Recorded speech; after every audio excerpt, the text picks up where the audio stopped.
E aí, pessoal, bora mergulhar nos números de um dos fundos imobiliários de logística mais comentados da Bolsa, o HGLG11. Com seus galpões gigantescos e inquilinos de primeira linha, o fundo segurou a onda nos dividendos, mas o relatório de setembro trouxe alguns pontos bem importantes sobre a saúde financeira dele que a gente precisa entender. Será que a estratégia da gestão está no caminho certo? Vamos descobrir juntos. E só para a gente ficar na mesma página, toda essa nossa conversa é baseada no relatório gerencial de setembro de 2025, tá? Ele foi divulgado agora, em outubro. Ou seja, estamos olhando para os dados mais quentinhos que temos para sacar o momento atual do HGLG11. Para organizar nosso bate-papo, eu separei a análise em 5 partes. A gente começa entendendo quem é o HGLG11, depois passa pelo desempenho do mês, dá uma espiada no portfólio, analisa a saúde financeira e, por fim, fecha com o que a gestão está pensando para o futuro. Preparados? Então vamos lá. Certo, primeiro ponto, o que raios é o HGLG11? Entender a essência do negócio é sempre o passo número 1 para uma boa análise, né? Bom, o HGLG11 é um verdadeiro monstro focado em galpões logísticos e industriais. E a escala dele é de impressionar. São 28 imóveis espalhados por 6 estados, o que dá quase 1,6 milhão de metros quadrados de área bruta locável. É muito espaço. E isso tudo abriga mais de 148 inquilinos diferentes. O pulo do gato aqui é a gestão ativa. Isso significa que a equipe não fica só sentada recebendo aluguel, não. Eles estão o tempo todo na rua buscando comprar, construir e otimizar os imóveis para gerar o máximo de valor para os cotistas. Beleza, já entendemos o que o fundo faz. Agora vamos para a parte que, vamos ser sinceros, todo mundo mais gosta. Os números. Como foi o desempenho em setembro? Quanto de grana entrou e quanto foi distribuído? É o que a gente vai ver agora. Em setembro, o valor que pingou na conta foi de R$ 1,10 por cota. É um valor que o fundo tem mantido com consistência, o que é ótimo porque traz aquela previsibilidade que o investidor focado em renda adora, não é mesmo? E esse valor, se a gente projetar para um ano, resulta num dividendo yield de 8,1%. Ou seja, com base no preço da cota hoje, o retorno em dividendos seria de 8,1% ao ano. É um número super importante para a gente comparar com outras opções de investimento por aí. E aí, como é que o mercado está precificando o fundo? O famoso indicador P sobre VP, ou preço sobre valor patrimonial, fechou o mês cravado em 1,0. O que isso quer dizer na prática? Que o preço da cota na bolsa estava batendo exatamente com o valor patrimonial. Simplificando, é como se o valor dos ativos do fundo no balanço fosse o mesmo que o mercado estava disposto a pagar, nem mais caro, nem mais barato. Agora, aqui a análise começa a ficar mais apimentada. O fundo gerou uma receita total de 1,38 por cota. Depois de pagar todas as contas, o que sobrou de lucro foi 1,9 por cota. Ué, mas ele não distribuiu 1,10? Exato. Isso significa que a gestão pegou um centavinho das reservas acumuladas para completar o pagamento. E por que isso aconteceu?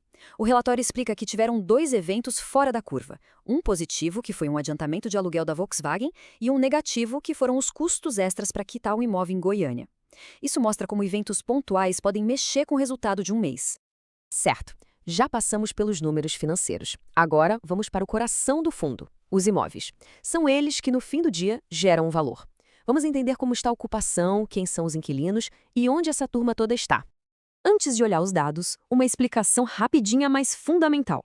Vacância física e financeira. Pensa assim, a física é sobre o espaço. De todos os metros quadrados do fundo, quantos estão vazios? Já a financeira é sobre o dinheiro. Ela mostra quanto da receita máxima o fundo está deixando de ganhar por causa desses espaços desocupados. E aqui estão os números do HGLG11 para setembro.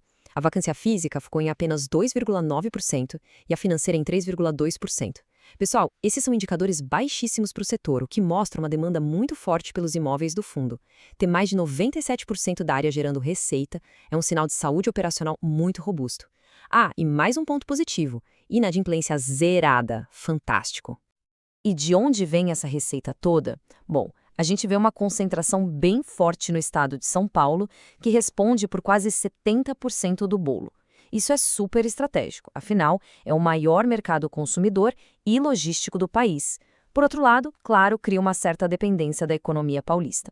Depois vem Minas Gerais e Rio de Janeiro, que ajudam a dar uma diversificada regional. E quem são os inquilinos que pagam esses aluguéis? Só tem peixe grande aí.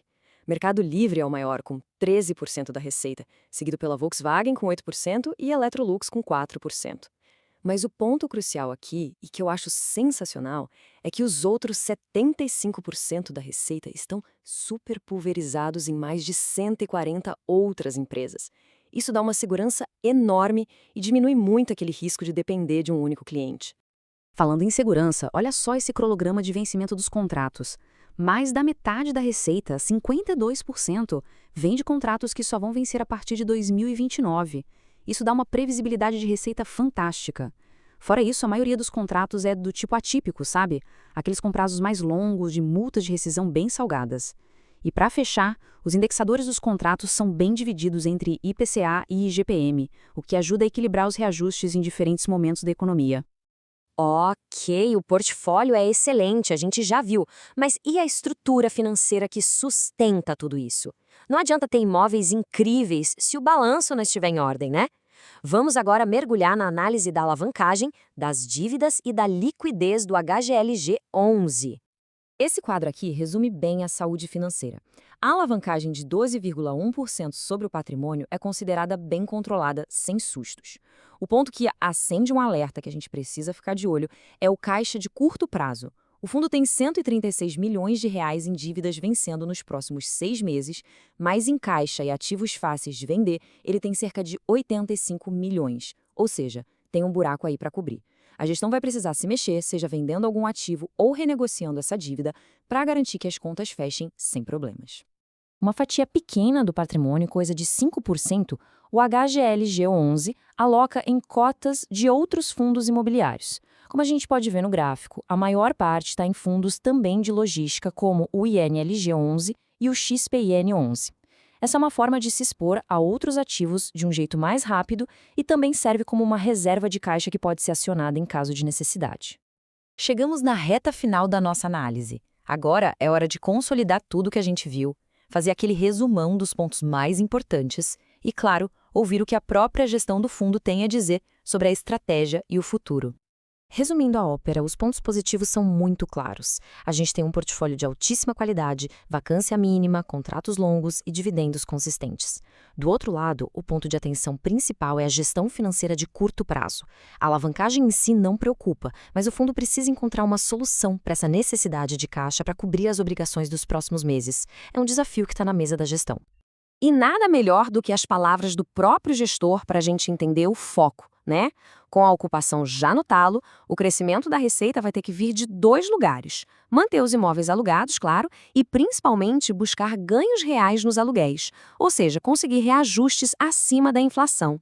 Isso mostra uma estratégia clara de extrair mais valor dos ativos que o fundo já tem, em vez de só pensar em crescer.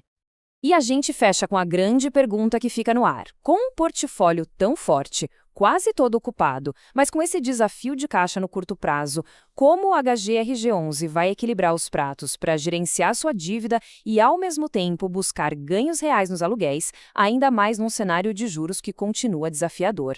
A resposta a essa pergunta vai definir o retorno para os cotistas nos próximos trimestres. E, com certeza, é um ponto que vale a pena a gente acompanhar de perto.